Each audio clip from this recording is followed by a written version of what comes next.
केजरीवाल जी वाले सवाल पे जवाब नहीं दिया आपने। क्या अजीत, मैं तो अब से क्या जवाब दे रहा था। आप कब आप पार्टी में आ गए, मुझे समझ ही नहीं आया। मैं आम आदमी पार्टी पे नहीं आ गया, लेकिन मैं ये जानना सवाल में आप क्या सवाल पूछे केजरीवाल जी? वही तो कह रहे हैं, आप बड़ी सुविधा के हिसाब से सवाल को किनारे कर देते हैं। नहीं, मैं आपसे फिर से पूछ रहा हूँ। हाँ, आम आदमी पार्टी आ गई है, उसने कहा कि यहाँ चुनाव लड़ रहे हैं, आपको पता ही होगा। उन्होंने कहा कि ये अभी आए थे केजरीवाल जी। अच्छा, उन्होंने कहा आप तो ऐसे करें, आप जानते ही नहीं है। 10 गारंटी भी दे दी है यहाँ पे। 10 गारंटी भी दे की गई है। केजरीवाल जी 3-3 दौरे कर लिए, 10 गारंटी दे के गए यहाँ पे। देखो, ऐसा है, जिनको जनता गंभीरता नहीं लेती वो कुछ भी गारंटी कर दे, उसको कोई मतलब होता नहीं। अभी हमारे जोगी कांग्रेस के लोग बोले 4000 रुपए प्रति क्विंटल के हिसाब से धान खरीदे करेंगे। पिछले समय जोगी जी जब जीवित थे तो वो उनके चांदी की सड़क बना देंगे। तो इसमें कोई जनता विश्वास करेगा क्या? नहीं करती। और ये फिर लोकसभा में कैसे विश्वास कर लेंगे आप? उनके साथ INDIA में जब हिस्सा होंगे तो फिर कैसे विश्वास कर लेंगे आपसे? फिर वो इंडिया गठबंधन 2024 के लिए बन रहा है, 2023 विधानसभा के लिए नहीं है। तब वो विश्वसनीय है? कौन? आम आदमी पार्टी तब विश्वसनीय हो जाएंगे? भाई, पंजाब में उसका अस्तित्व है, उनका अस्तित्व दिल्ली में है, उसको कौन इंकार कर रहा है भाई?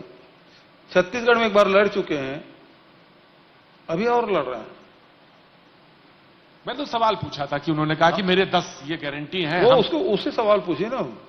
मैं जो गारंटी दिया हूं उसको मैं पूरा कर दिया, वादा से ज्यादा कर दिया। सर, एक प्रदेश से हट के थोड़ा राष्ट्रीय मुद्दा है कनाडा वाला। कनाडा में इस वक्त मुझे जानकारी नहीं है इसके बारे में, मैं बिल्कुल अनुभवी हूं। मैं जानता नहीं तो जवाब भी नहीं दे पाऊंगा।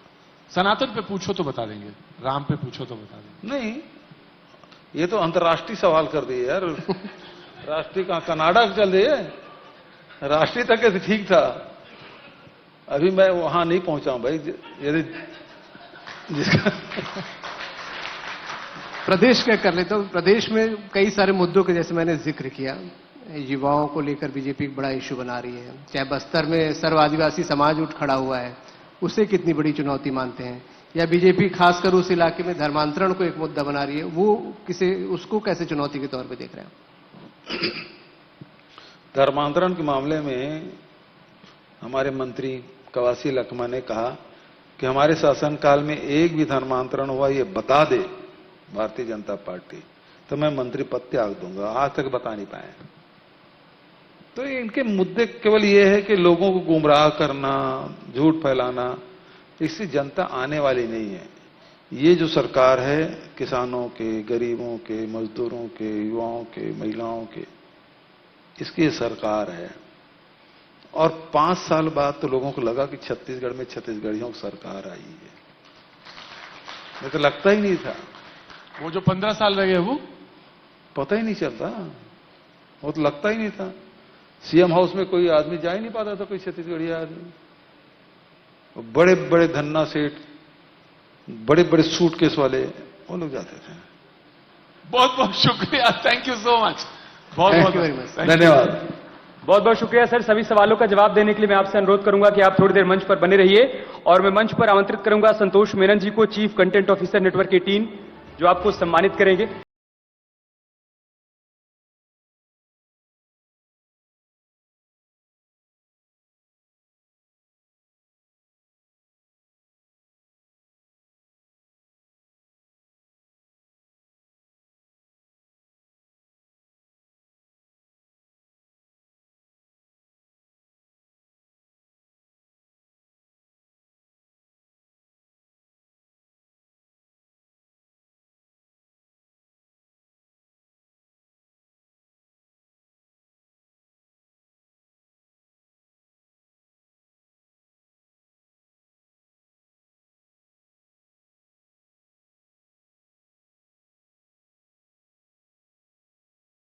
क्या है, साथ ही साथ कांग्रेस पार्टी दोबारा से अगर सत्ता में आती है तो क्या करेगी, उसका भी आपने जिक्र किया। 75+ का आप लोग टारगेट लेकर चल रहे हैं, वो लक्ष्य कितना बड़ा है, उस लक्ष्य को कैसे प्राप्त कर पाएंगे, उसका भी आपने जिक्र किया। बीजेपी की तरफ से लगाए जा रहे तमाम आरोपों का भी आपने जवाब दिया।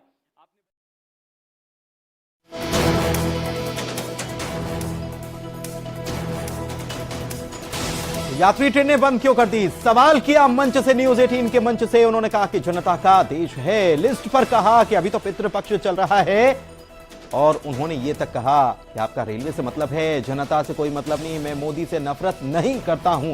बड़ी बातें एजेंडा छत्तीसगढ़ में, बड़ी बातें मुख्यमंत्री भूपेश बघेल की तरफ से कही गई और कह दिया कि लिस्ट अभी आने में वक्त है, पितृपक्ष चल रहा है और पितृपक्ष में लिस्ट नहीं आएगी, अभी तो बीजेपी जागी है। लेकिन उन्होंने इस बात का भरोसा दिलाया और इस बात का विश्वास जताया कि 75 पार तो किसी भी सूरत में करके रहेंगे। विपक्ष के द्वारा टीएससी को लेकर जो सवाल किए गए उसका भी उन्होंने जवाब दिया। उन्होंने कहा कि अधिकारी का बेटा या बेटी अगर सिलेक्ट होता है तो इसमें कोई गलत बात तो नहीं है, अगर कोई सबूत है तो हम जांच कराएंगे और जो दोषी होंगे उन पर कड़ी कार्रवाई भी की जाएगी। बेबाकी से सारे सवालों का जवाब न्यूज 18 के मंच पर एजेंडा छत्तीसगढ़ में मुख्यमंत्री भूपेश बघेल देते हुए नजर आए और बहुत सारी बातें उन्होंने कही।